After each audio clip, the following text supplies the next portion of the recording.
guys, the third session is about cavity magnetron. Today I would like to describe about the cavity magnetron. What are the applications? How the microwave frequency is generated by using the cavity magnetron?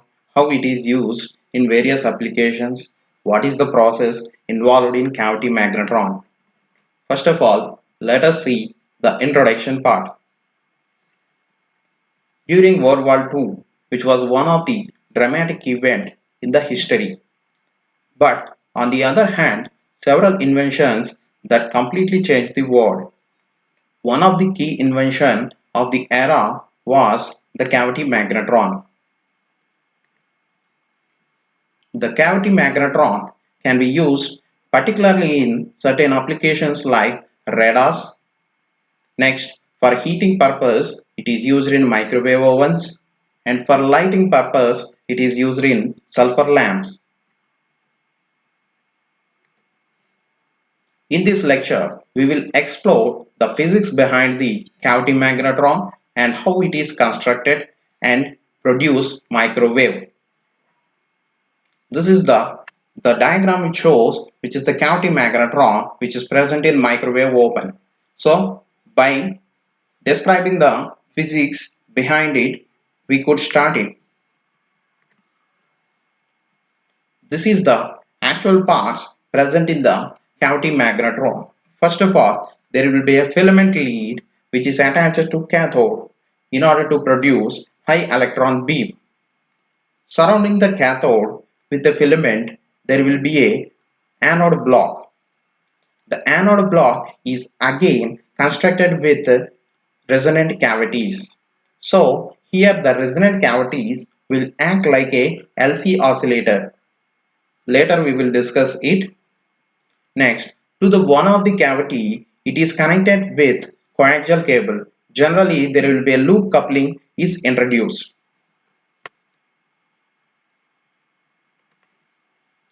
Now let us see what is the basic concept and what the basic concept is involved in developing the cavity magnetron.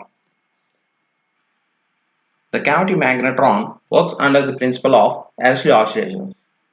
It occurs when charged capacitor placed along with inductor. The simple arrangement creates back and forth motion of the electrons as shown in the figure.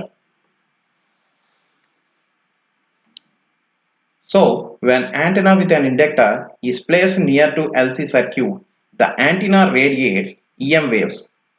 This theory behind the cavity magnetron, this is the theory behind the cavity magnetron, but the EM waves last for only few seconds due to loss in the form of radiation. This is improvised to our cavity magnetron concept, means this concept is used for cavity magnetron. So how the construction will be developed and how it is improvised will let us see. Consider this configuration. It consists of a cathode with a filament. So let us see, here there will be a filament. The filament is made up of tungsten and there will be a cathode form which is attached to its filament. When the current passes through the filament, it will be heated and electrons will be emitted from it. This phenomenon is called as thermionic emission.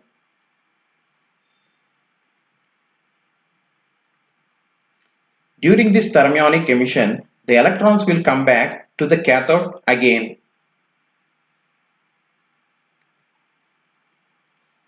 If we place an anode potential, the emitted electrons from the cathode are accelerated and move towards the anode. Here we can see that the electrons which are accelerated will produce the radiation.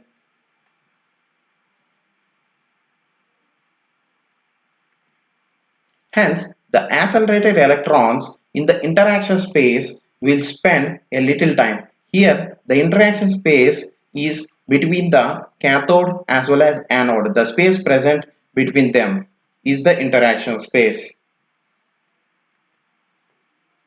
In order to increase the time spent by the electrons in the interaction space, now a permanent magnet is placed. Here we can see that a permanent magnet is placed around the anode.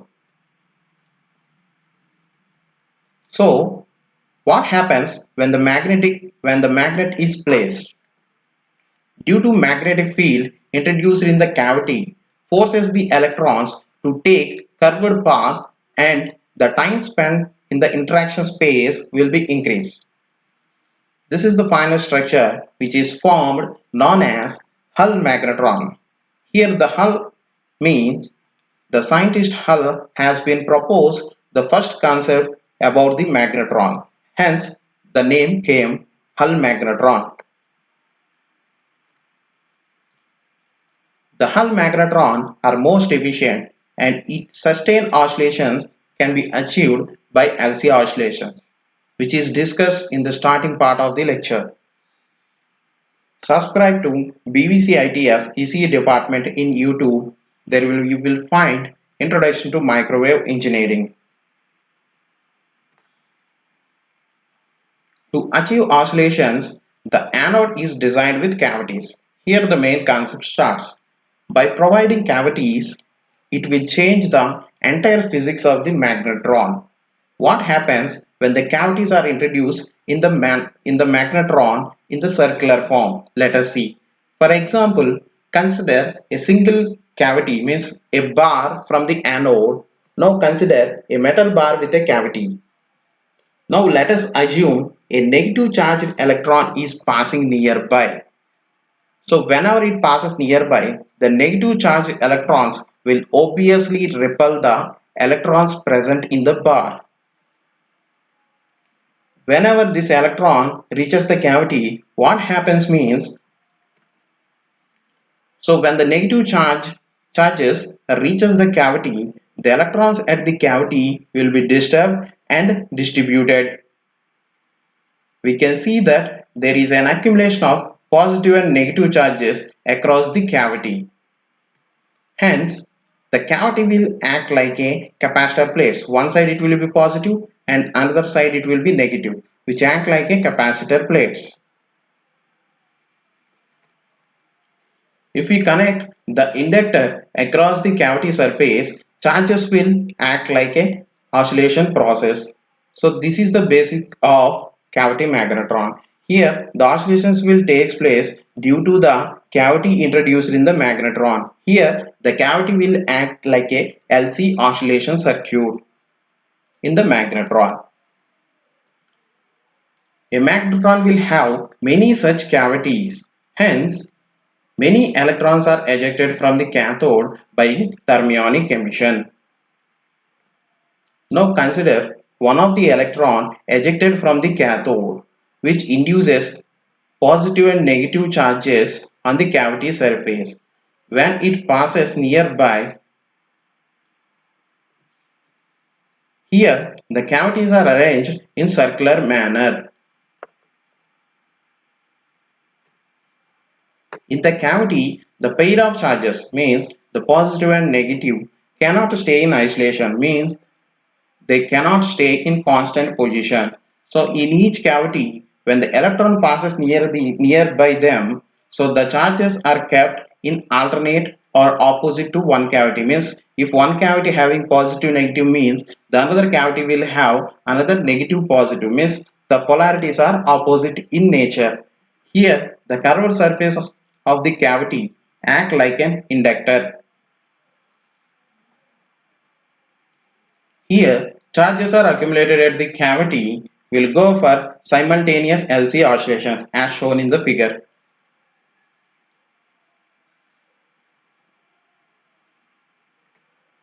With the help of metal loop antenna connected to one of the cavity and converted to EM waves, the oscillations will be sustained due to LC and transfer of energy takes place.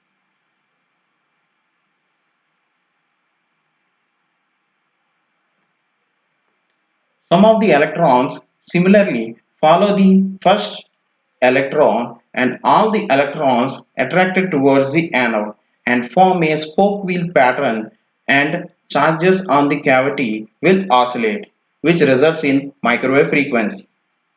but all the electrons present in the spoke wheel will not involve in production of microwave signal.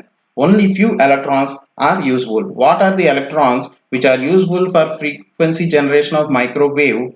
Let us see later.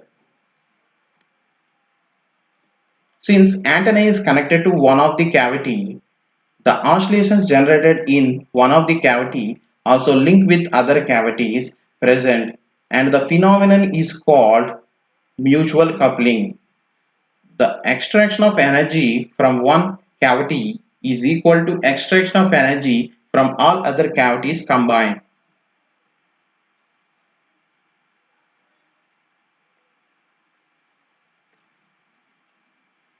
Let us see the applications where magnetron is used. So during World War II, this magnetron concept is introduced by Hull. So by using this magnetron, cavity magnetron, we can produce the oscillations with beam width very less, means small. So by using magnetrons, we can use this as a radar with a small beam width which can be targeted on aircrafts to destroy them.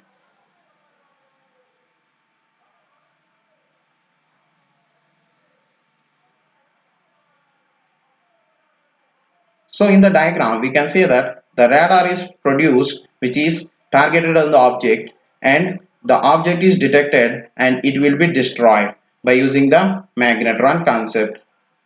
The second application is it is mainly used in preparation of food like microwave ovens.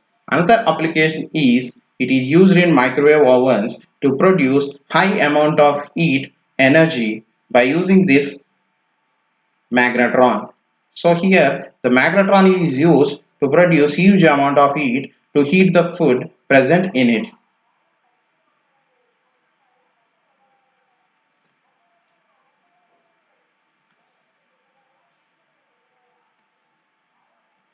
So this is the basic theory part which I explained in the first. This is also a theory part related to first concept. This is, and this, and this, and this is also what is shown in the animation is presented here in the concept way, in the matter form. This is also matter related to them. So this is the concept where I told that only few electrons will be involved in generation of microwave signal. What are the electrons involved in microwave generation? Let us see. So here it is the 8 cavity magnetron operating in pi section mode. Pi section mode means here the magnetrons are in the form of pi shape. So let us consider. So there is one of the electron A. So here with the cursor I am showing that there will be a electron which is traveling. So due to lateral force opposed by magnetic field which is provided in the cavity, the electron will travel some more far, means it will travel in random motion with by taking certain time. So these electrons are called as favorable electrons.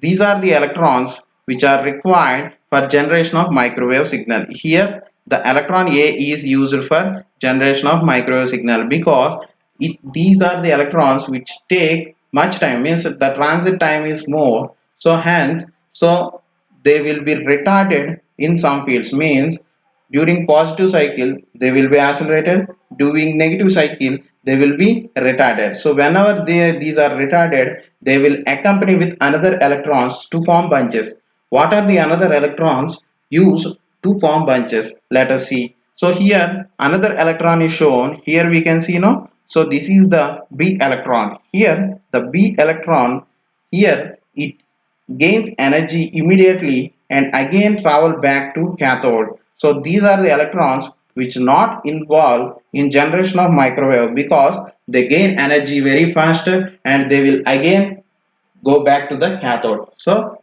these are no use. So because the radiation must be given, sorry, the radiation which is present in the interaction space must be more. So, in order to generate the radiation more, the electron must spend in the interaction space some more time. So, because the B electron cannot spend much time in interaction space, so these are not useful for microwave generation. Next, let us see the C electron which is present. So, the C electron which is present here will take some more time greater than the B electrons. Next, the d electrons also will take some more time than the b electrons. The b electrons are called b electrons which are present in the cavity are called as unfavored electrons. Here, then, finally, what are the favorable electrons which are used for bunching? Here, the electron A and the electron C and the electron D are muchly used for formation of bunches. So the spoke wheel pattern which is shown in the animation will be achieved by these electrons only. So whenever there is much time spending in the interaction space, the radiation will be obtained more. Only due to electron bunches, the microwave signal is generated. So here, in this point, we will see that the electrons travel in longest path from cathode to anode as indicated by A electrons in the figure as I shown in the here. So these A electrons are called favorable electrons which are responsible for bunching effect and give most of its energy before it finally terminates at the anode surface. So whenever travels in the interaction space, present in the interaction space, it will radiate much more. And the B electrons which are accelerated by RF field are instead of imparting energy to the oscillations takes energy from the oscillations resulting in increased velocity. Such electrons are called unfavorable electrons which do not participate in bunching process and cause backheating. Every time an electron approaches the anode in phase with RF signal, it completes a cycle. This corresponds to a phase shift of 2 pi. For the dominant mode, the adjacent poles have phase difference of pi radians. This is called pi mode. At any particular instant, one set of alternate poles give positive and remaining set of alternative poles give negative. So at one cavity it will be in one polarity, means in the another cavity it will be in alternate polarity, means one cavity will not match with the another cavity poles due to RF oscillations in the cavity as is shown in the animation.